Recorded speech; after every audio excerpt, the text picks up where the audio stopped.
Good evening, visitors. Welcome to the Australian War Memorial's Last Post ceremony.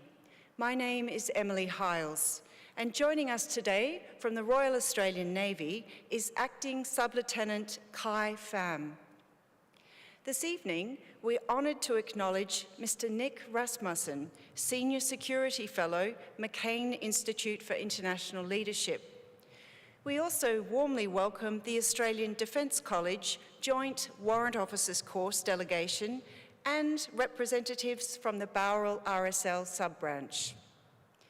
We welcome the veterans who have served, those that are still serving, and the families that love and support them. The live stream of this ceremony is made possible by the Returned and Services League of Australia and the RSL and Services Club Association. We welcome members who are watching the broadcast of this ceremony across Australia.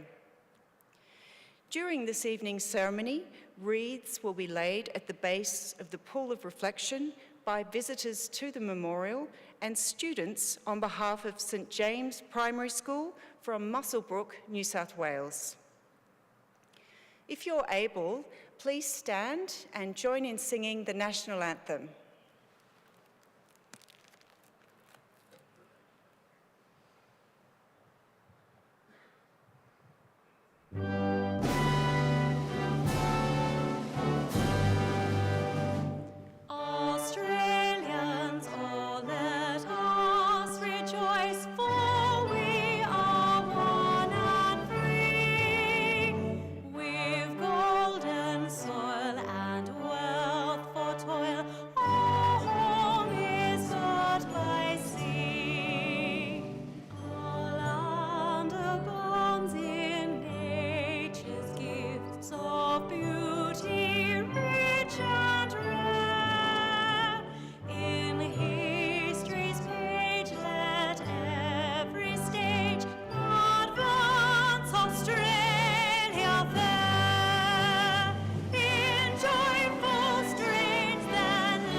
Please be seated.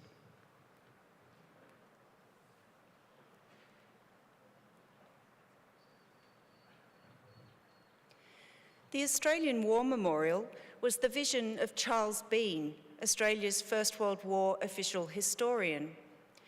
Bean landed with the Australian troops on Gallipoli and stayed with them at the front through to the end of the war. The idea of this national memorial and museum came to him at Pozières, France, in the depths of the bloody fighting of 1916.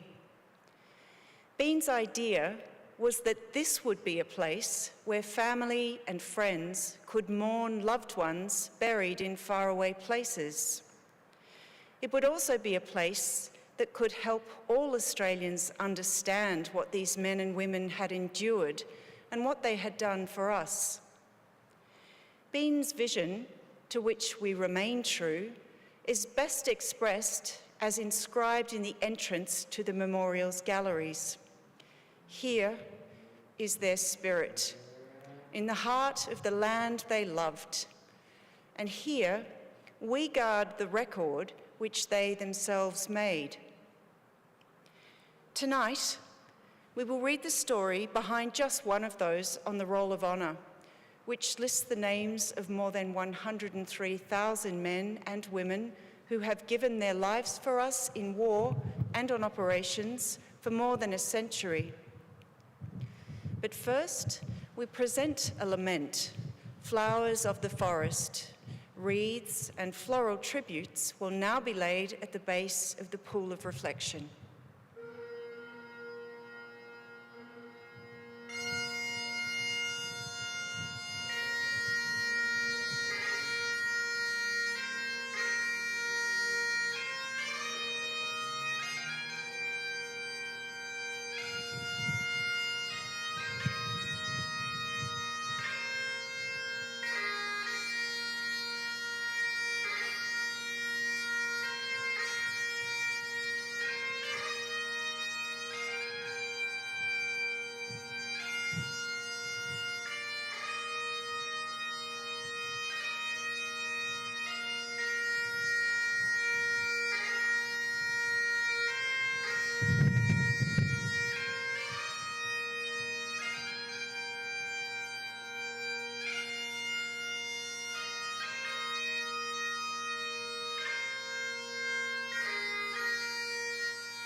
Today we remember and pay tribute to Corporal Robert Courtney Greene. Robert Greene was born in June 1886 in London. Known as Bob, he was one of 5 children born to local butler and footman Augustus Greene and his wife Jane. He received his education at Edwinstowe School in Nottinghamshire and went on to gain employment working as a footman with his father in Thoresby Hall. When Bob was 22 years old, he emigrated to Australia, settling in Western Australia. At the outbreak of the First World War, he was working as a farmer in the small community of Tuyay. Robert Greene enlisted in the Australian Imperial Force on the 21st of July 1915. Broad-shouldered and over 6 feet tall, he was allocated to the 32nd Battalion with the rank of Lance Corporal. After completing a short period of training, Greene embarked for active service from Adelaide on the 18th of November, sailing on board the troop ship Geelong. Lance Corporal Greene arrived in Egypt in December 1915 as troops were being evacuated from the Gallipoli Peninsula. Greene and his comrades remained in camp and continued training in Egypt for several months. In May 1916, Greene was promoted to corporal before embarking for the Western Front. He arrived in the French port city of Marseille after a week-long voyage and was sent north to the Franco-Belgian border.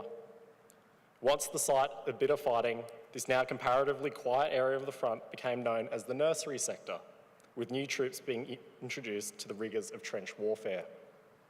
Greene and his comrades entered the front lines on the 16th of July 1916. 3 days later, they were called into action near the small village of Fromelles. The battle was intended as a feint to prevent German reserves from moving south to take part in the Battle of the Somme. Ordered to attack strongly fortified enemy positions near Aubers Ridge, the Allied advance was preceded by a 7-hour bombardment designed to destroy the German front line and allow the troops to take their objectives largely unopposed. When the battle began in broad daylight, however, advancing units quickly realised that not only had the bombardment been ineffective, it had also served to warn the enemy of an impending attack. As they jumped the parapet, troops were cut down in waves by machine gun fire from German troops. Though some men made it to their objective, they were forced to withdraw, caught under heavy fire again during their retreat. By the time the battle was called off, the 5th Division had suffered over 5,000 casualties in what was later described as the worst 24 hours in Australia's history. Among the casualties was Corporal Bob Greene, one of thousands of men missing in action after the carnage at Fromelles. Much to the anxiety of his friends and family, Corporal Greene remained listed as missing in action for several months. In March 1917, his identity disc was received from Germany alongside a letter advising he'd been killed in action. Robert Greene was 30 years old. Lieutenant Sam Mills sent a letter to Corporal Greene's friend Nancy Pearson. He was in my platoon and was wounded pretty severely on the night of July 19. With the help of 2 other men, we carried him to a place of comparative safety and dressed his wounds. This was 200 yards behind the line and it was impossible to get stretcher bearers through the barrage. When the order to retire was given, it was a matter of charging through 2 lines of Germans, and so it was impossible to carry badly wounded men. Greene was left with some 20 or 30 others, some of whom have since been reported as prisoners. His behaviour was beyond praise. I've never seen a braver man. I always placed great reliance in him, and it was amply justified. Corporal Greene's remains were discovered more than 90 years later when a mass grave was discovered near Pheasant Wood, just outside Fromelles. There, the bodies of 250 Allied soldiers were exhumed and identified using DNA samples from their descendants. Greene was given a military funeral on the 19th of July 2010 and now lies at Pheasant Wood Military Cemetery beneath the inscription, "Hushed by a broad-winged breeze." His name is listed on the honour roll to my right among 62,000 Australians who died while serving in the First World War. His photograph is displayed today by the Pool of Reflection. This is but one of many stories of service and sacrifice told here at the Australian War Memorial. We now remember Corporal Robert Courtney Greene, who gave his life for us, for our freedoms, and in the hope of a better world.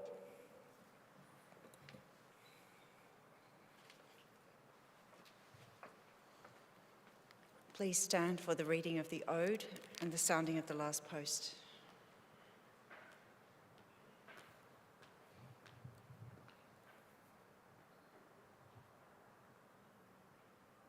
They shall grow not old, as we that are left grow old. Age shall not weary them, nor the years condemn. At the going down of the sun and in the morning, we will remember them. We will remember them.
Lest we forget. Lest we forget.